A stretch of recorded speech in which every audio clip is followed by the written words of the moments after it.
Les 3 heures de discussion entre la CENI et l'UPC le 9 octobre dernier n'ont visiblement pas suffi pour rapprocher les positions des deux partis au sujet du processus électoral. L'UPC rejette catégoriquement la plateforme d'enrôlement proposée par la Commission électorale nationale indépendante. Elle l'a fait savoir au cours d'une conférence de presse ce 11 octobre. Le Premier ministre Paul Kabatieba en visite au Chutin Gandogo où il y a des difficultés d'ordre infrastructurel liées à une insuffisance du budget. Le chef du gouvernement qui s'est aussi rendu sur le site de construction du centre de cancérologie de Ouagadougou pour constater que les travaux vont bon train. Et puis, 16 ans après, il ne voit toujours pas le bout du tunnel. Les ex-travailleurs de la Citaraï mis au chômage technique depuis 2002 attendent encore l'application d'une décision de justice rendue en leur faveur en 2007. Retour dans ce journal sur 16 ans d'un véritable chemin de croix. C'est le dossier de ce 19h30. Voilà pour le sommaire. Mesdames et messieurs, bonsoir et bienvenue. Cette question, pour ouvrir ce journal, allons-nous vers un blocage du processus électoral? Tout porte à le croire si on s'en tient à la dernière sortie de l'UPC, l'Union pour le progrès et le changement, qui a annoncé aujourd'hui même qu'elle maintenait son rejet du code électoral et par ricochet du processus d'enrôlement proposé par la CENI. Des déclarations complètement contradictoires à celles tenues le 9 octobre dernier au terme de 3 heures d'échange avec la Commission électorale nationale indépendante. Voici les précisions d'Abdourazak Traoré. C'est peut-être par devoir de courtoisie que le deuxième vice-président de l'UPC s'est senti obligé de faire cette déclaration suite à la rencontre avec le président de la CENI le mardi dernier. Dans les discussions, la lumière jaillit toujours. Et au stade où on en est, je pense que nous sommes arrivés à nous comprendre sur toutes les questions qui avaient été évoquées. Et nous sortons de cette salle rassurés. Rassuré, pas tant que ça, le parti du Lion revient sur ses mots ce 11 octobre. L'actuel président de la Commission électorale nationale indépendante, un danger pour la démocratie burkinabé, la position de l'UPC n'a pas trop varié. Dans notre déclaration, nous avions dit qu'il était considéré comme un danger pour la démocratie. Nous avons expliqué en quoi est-ce que nous avions dit ça. Et lui également, il nous a expliqué comment est-ce qu'il faisait les choses. Mais naturellement, quand on dit, ce n'est pas parce que vous avez compris quelque chose que vous êtes d'accord avec la chose. Je pense que c'est ça qui a un peu fait le défaut. Quand on dit on s'est compris, bon, pour les gens, vous êtes compris, ça veut dire que vous êtes d'accord. Non, vous expliquez quelque chose, j'ai compris ce que vous aviez dit, mais je ne suis pas forcément d'accord. Ils ne sont pas d'accord et le désaccord, il concerne le code électoral. Et c'est sans surprise que tout ce qui peut en découler comme proposition soit rejeté en bloc par le principal parti d'opposition. Ainsi, la plateforme d'enrôlement proposée par le président de la CENI est vouée aux gémonies.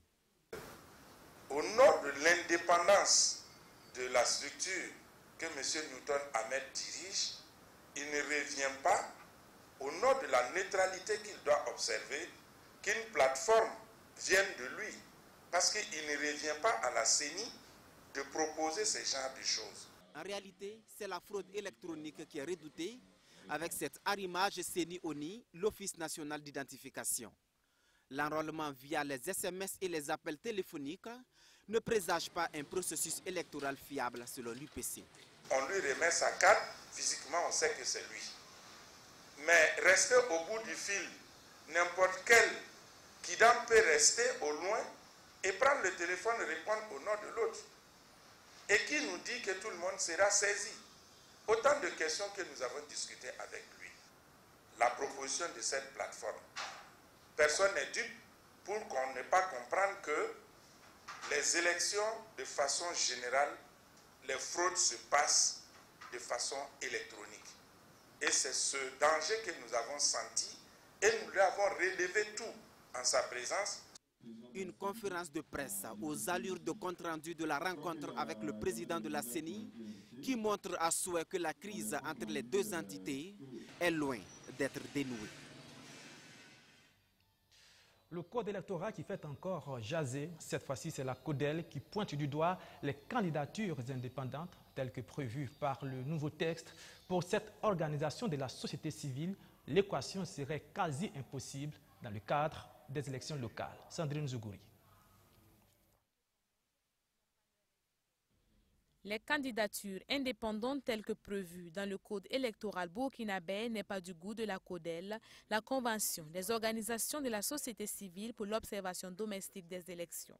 Elle affirme, preuve à l'appui, que ces candidatures indépendantes n'ont pas leur raison d'être. Pour cette structure, cette question mérite d'être traitée avec attention pour des élections justes et équitables.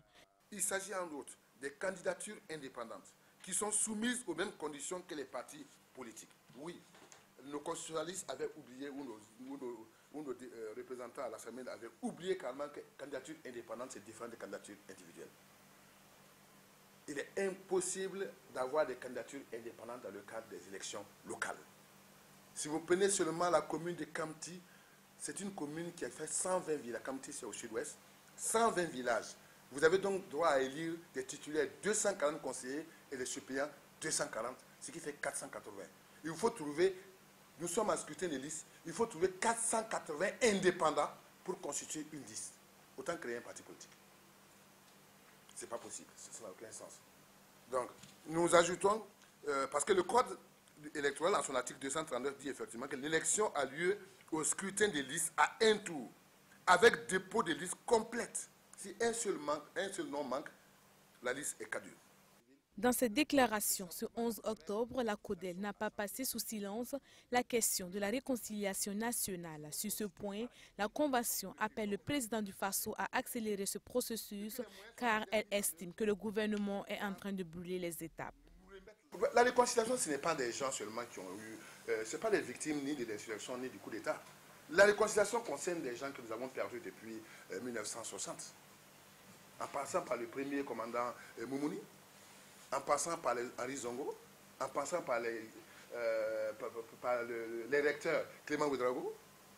Vous rentrez maintenant dans ceux qui ont perdu leur boulot du fait de la fermeture de Faso Fani, ceux qui ont été licenciés, dégagés pendant la Révolution. Il n'y a pas eu une compensation qui a permis à leurs enfants qui ont été chassés de l'école de revenir. Mais les gens souffrent. Je crois que le Conseil des sages, son mémorandum est toujours d'actualité. C'est ça que nous disons. Il faut voir cela. Il ne faut pas croire que la réconciliation, c'est ce que nous avons fait récemment, là, c'est eux seulement qui demandent qu'on leur dise pardon et que ce jugement qui s'est fait, c'est un jugement qui va aboutir sur la réconciliation. Ça n'a aucun lien. Sur la question sécuritaire, la Convention des organisations de la société civile pour l'observation domestique des élections exprime ses inquiétudes quant aux capacités techniques dont disposent les forces de défense et sécurité dans la lutte contre le terrorisme.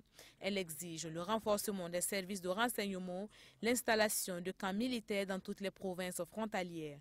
Dans la même dynamique, elle trouve que le gouvernement doit aussi engager un débat franc sur le cas des policiers et militaires radiés de 2011. Encore une autre conférence de presse, mais cette fois on change de registre pour parler d'éducation. La Fédération nationale des élèves et étudiants burkinabés qui se félicite du prix du ticket du bus qui aurait été fixé à 3 000 francs CFA au lieu de 4 000 francs CFA jusque-là en vigueur. Pour le reste, la FENEB a dressé les mêmes griefs des étudiants contre le gouvernement, insuffisance en logement, en restauration ou encore en soins de santé. Abdoulazak Traoré.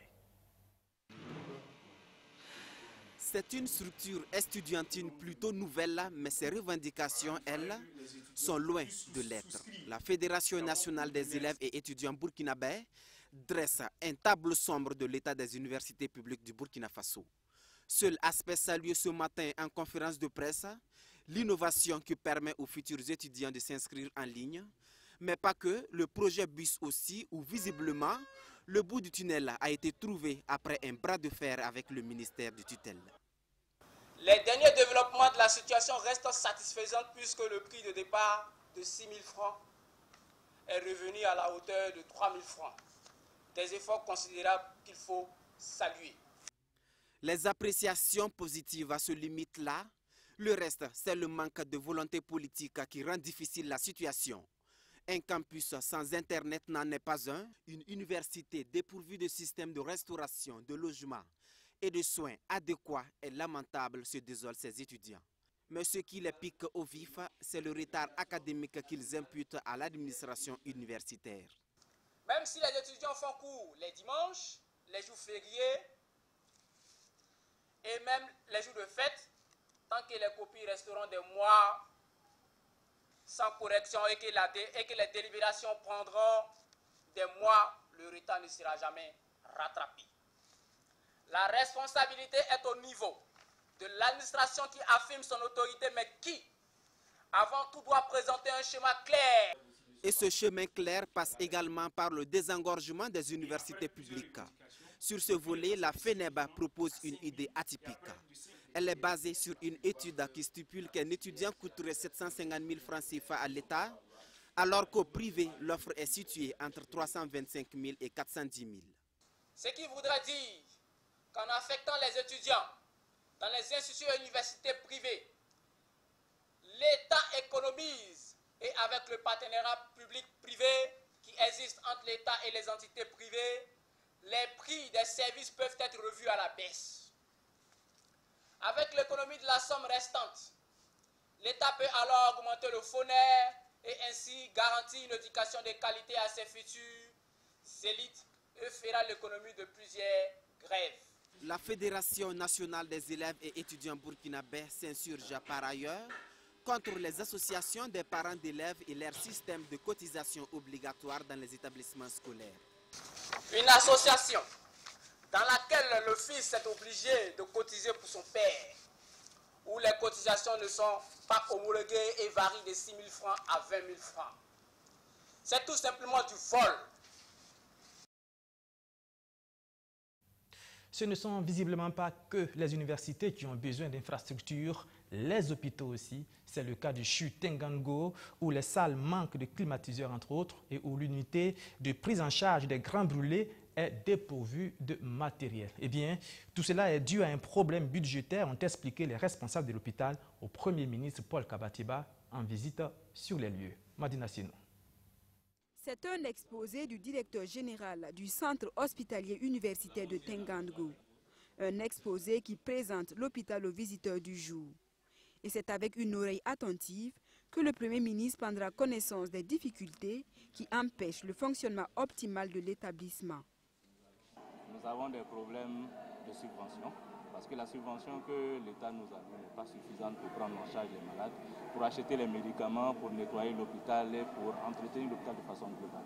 L'autre préoccupation est relative à la disponibilité des ressources humaines compétentes qualifiées. Il y a une préoccupation qui est relative aux procédures d'achat. Vous savez, beaucoup de gens reprochent à l'hôpital, on n'a pas de médicaments, on n'a pas de réactifs, on n'a pas ceci. Il faut un certain nombre de procédures d'achat pour nous permettre d'avoir ça. Ces difficultés d'ordre budgétaire trouveront une issue favorable d'ici la fin du mois d'octobre, foi du Premier ministre. Les échanges que j'ai eus avec l'administration de l'hôpital m'ont permis en tout cas d'avoir une vue précise des difficultés de cet hôpital-là et je donne des instructions afin qu'un rapport soit fait, et ce rapport sera soumis au Conseil des ministres pour prendre des décisions appropriées pour faire en sorte que cet hôpital soit à la hauteur de ce que les Burkinabés attendent. Après l'hôpital de Tengango, cap est mis sur le chantier du centre de cardiologie de Ouagadougou. Ici, il n'est pas question de difficultés budgétaires, les travaux vont plutôt bon train et le taux d'exécution des travaux est même estimé à 60% pour la première phase du projet. Nous sommes à un niveau d'exécution physique en ce qui concerne la zone A, c'est-à-dire la partie radiothérapie de 60% et la partie médecine nucléaire 39%. Ce qui reste à faire, il faut dire que c'est des finitions et puis l'installation des équipements lourds. Et nous avons amorcé ce processus et comme le professeur venait de le dire, c'est un délai technique qu'on est obligé de respecter et nous serons dans les délais prévus. La construction de cette infrastructure de traitement du cancer au Burkina Faso répond à l'engagement du gouvernement à soutenir le développement du capital humain. Moi je me souviens quand j'étais jeune, il y a quelques années, c'était impensable qu'on puisse faire ce genre d'intervention, ce genre de traitement au Burkina Faso. Ça montre que c'est l'expression en tout cas de la volonté du gouvernement, de l'engagement du gouvernement à mettre en œuvre l'axe numéro 2 du plan national de développement économique et social, à savoir le capital humain. Le capital humain, c'est vraiment la base du développement. Améliorer la qualité de l'offre de soins des populations, c'est ce à quoi répond cette visite du Premier ministre le 11 septembre sur ces établissements hospitaliers. Passons maintenant au dossier de ce journal que nous consacrons à des ex-travailleurs de la Citaraï. Ils ont été mis au chômage technique en 2002 et ils ont refusé de signer le protocole d'accord que l'entreprise leur a proposé. Depuis, c'est la croix et la bannière pour eux et leurs familles. Ces derniers sont aujourd'hui dans une situation complètement difficile avec parfois des drames familiales. Une décision de justice rendue en leur faveur en 2007 est restée inappliquée. Aujourd'hui encore, ceux qui sont en vie 16 ans après sont entre doute et espoir. C'est un dossier signé Arsène Konditamde. Les journées se suivent et se ressemblent pour Adama Fofana. Il passe une bonne partie de son temps avec ses petits-enfants à échanger des rires, des sourires. Cela fait exactement 16 ans qu'il a embarqué dans le wagon de l'incertitude. En 2002, en pleine crise politique ivoirienne, la Citaraï, société qui l'emploie, propose à ses salariés un protocole d'accord qui les place en situation de chômage technique à durée indéterminée sans salaire. Adama Fofana et bien d'autres ne sont pas prêts à le signer et c'est le début de leur calvaire. On nous donne un papier, un document de signer qui nous met en chômage technique durée indéterminée sans salaire. J'ai dit, ah, bon, je ne suis pas allé à l'école loin. Bon, je vais me renseigner avec des gens. Je me suis approché à des juristes, les montrer. Ils me disent que si je signe ces papiers, je me suis fait licencier sans droit. Là, je suis resté. Depuis 2002, je suis resté dans cette situation-là. Depuis lors, la vie de cet homme a quitté les rails alors qu'il s'y attendait le moins. Comment joindre les deux bouts avec son épouse et ses 7 enfants à charge? Le vin est tiré, il faut le boire. C'est la descente aux enfers pour l'ancien cheminot et les siens. Chaque mois, fin du mois, on venait me faire sortir de la classe pour des problèmes de scolarité. À chaque fois dans la classe, c'était moi qui devais sortir. Dans ça aussi, on faisait les petits métiers à côté pour pouvoir se soutenir. Moi particulièrement, je faisais du commerce. Le matin, je vendais les unités, même des balais, je vendais ça. La nuit, je partais vendre les lotus et des unités dans les maquis. À chaque fois, pendant les vacances, on se cherchait à faire des petits trucs tels qu'à Autogare où on partait vendre les fruits avec nos oncles et autres. Et le petit frère qui est là, lui aussi, il faisait son petit commerce de part et d'autre.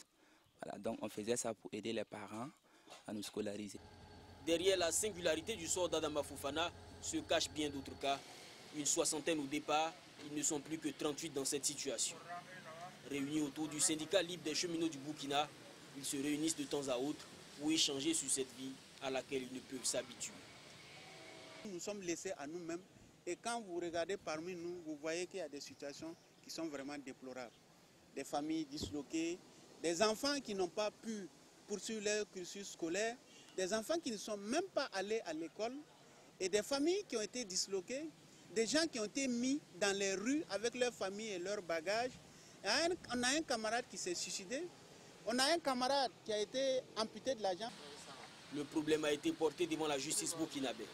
En août 2007, la sentence du conseil d'arbitrage de la cour d'appel de Ouagadougou est on ne peut plus claire.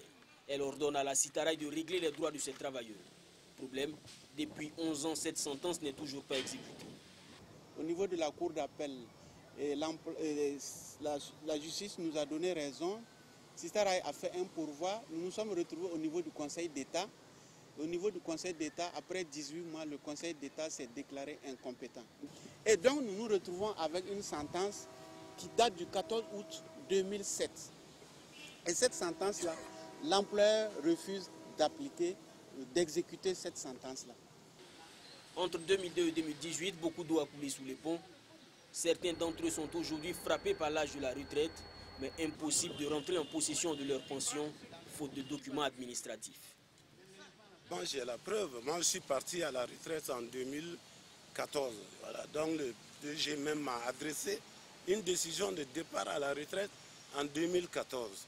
Mais pour le certificat de travail qu'il me délivre, c'est un certificat de travail qui parle de ma présence dans la société jusqu'en novembre 2003. Mais une décision de départ en 2014, vous voyez bien qu'il y a une contradiction entre les deux documents. Outre la justice burkinabé, l'affaire a également été portée devant le HCROUM, le Haut Conseil pour la réconciliation et l'unité nationale. Lors d'une rencontre de l'institution à Bobo-Dioulasso il y a quelques mois, ces anciens travailleurs ont rappelé l'urgence à agir depuis que la misère a épousé leur vie. La société a écrit à la Direction générale du travail du Burkina pour dire qu'elle ne souhaiterait pas licencier quelqu'un et à la reprise, ils vont prendre tout le monde. Mais je vous dis que jusqu'à présent, nous les suspendus, nous n'avions pas été repris. Donc nous avions tenté un procès, nous sommes allés en justice et nous avions eu raison en 2007. Jusqu'à présent, Sita Rai refuse de s'exécuter par rapport à cette sentence de 2007. Bientôt, l'Assemblée nationale aura sur sa table le projet de loi portant convention de concession révisée des chemins de fer. La précédente convention date de 1994 et elle avait fortement contribué à clochadiser ses employés. Ces anciens travailleurs de la Sita Rai se disent inquiets si cette convention venait à être ratifiée.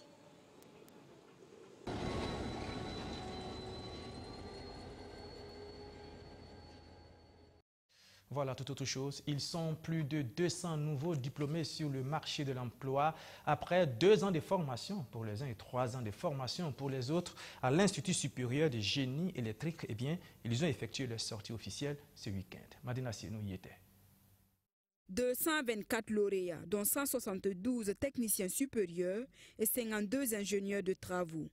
C'est la composition de la 15e promotion de l'ISGE, l'Institut supérieur de génie électrique du Burkina Faso. Après 2 ans de formation pour les uns et 3 ans pour les autres, ils repartent chez eux avec des connaissances et surtout avec un plan de carrière bien défini.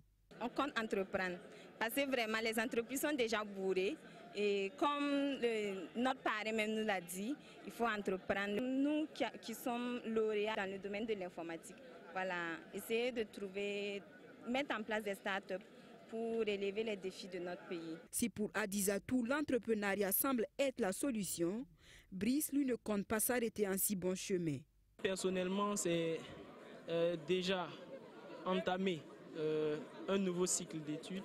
Voilà, parce que je ne compte pas m'arrêter. Là, c'est vrai que on a pu acquérir un certain bagage intellectuel qui nous permet de travailler en entreprise.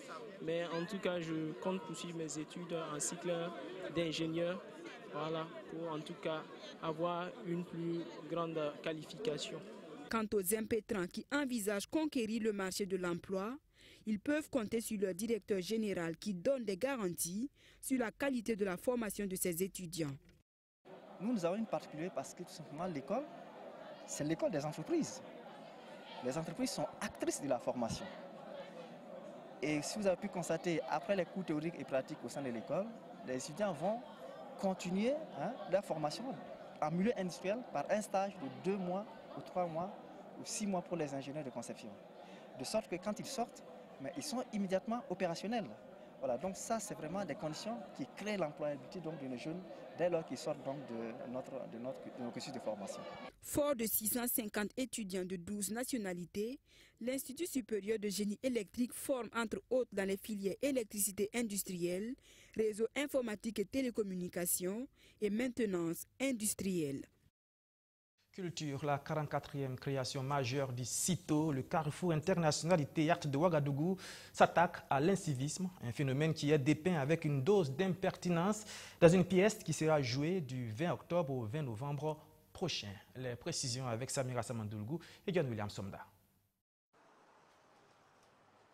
Acte de vandalisme, destruction de biens, jet d'ordures dans les rues, indiscipline des élèves, corruption.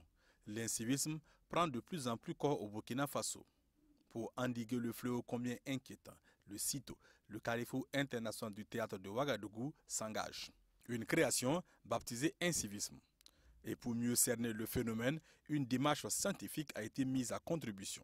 La première étape a consisté à faire une immersion dans le milieu même des jeunes. L'administrateur des affaires sociales du ministère de l'Action sociale a rencontré. Il a animé des échanges avec ces jeunes-là autour de 4 thématiques principales. La première, d'après vous-même jeunes, c'est quoi les causes de l'incivisme? Deuxième question, quelles sont les manifestations de l'incivisme?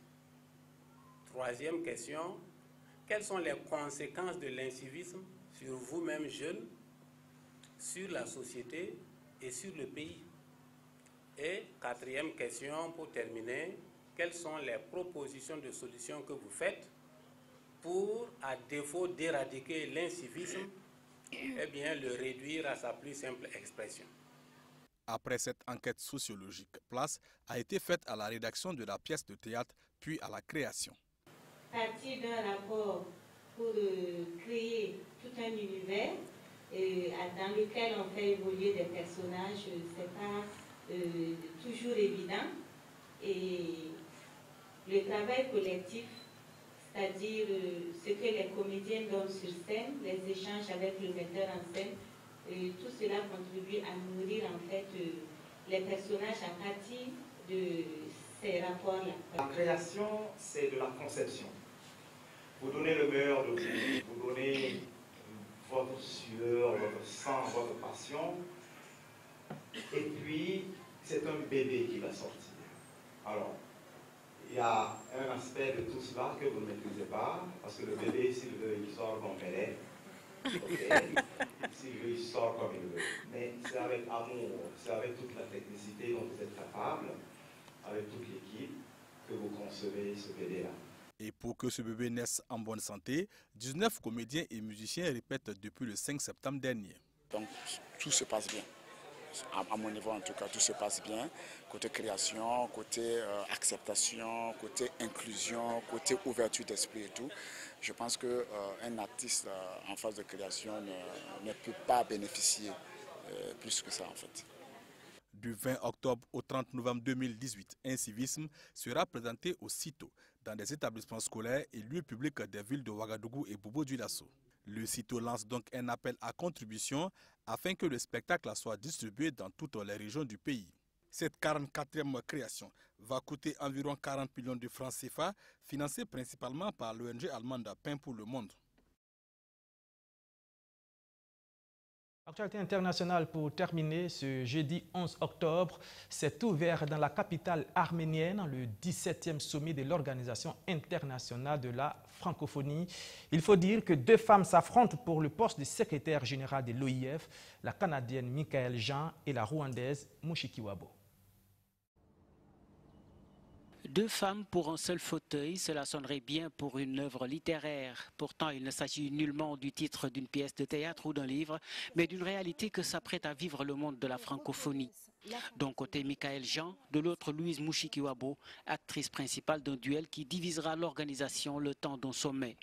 Les deux s'affrontent pour le poste de secrétaire général de l'Organisation internationale de la francophonie, occupé depuis 2014 par la Canadienne d'origine haïtienne. L'ex-gouverneur général du Canada a succédé à l'ancien chef de l'État sénégalais Abdou Diouf, profitant de l'incapacité des pays africains à s'entendre sur une candidature unique. Alors âgée de 57 ans, elle devient la première femme et la première non-africaine à être portée à la tête de l'organisation. Mais les chances de la journaliste canadienne d'obtenir un second mandat se sont amenuisées à la veille du 17e sommet de l'OIF, ces 11 et 12 octobre à Erevan en Arménie. Lâchée par son propre pays et par le Québec, Michaëlle Jean aura bien du mal à s'imposer face à sa rivale rwandaise qui, elle, peut compter sur le soutien de l'Union africaine et de la France. Ce qui fait de Louise Mushikiwabo la favorite de ce duel au féminin. En tout cas, tous les voyants semblent au vert pour la ministre rwandaise des Affaires étrangères qui, à 57 ans, pourrait bien être la première femme africaine à être nommée secrétaire générale de l'OIF. Voilà, c'est la fin de ce journal que j'ai pris grand plaisir à vous présenter. Merci de votre fidélité. Je vous retrouve demain à la même heure, 19h30, pour une autre session d'information.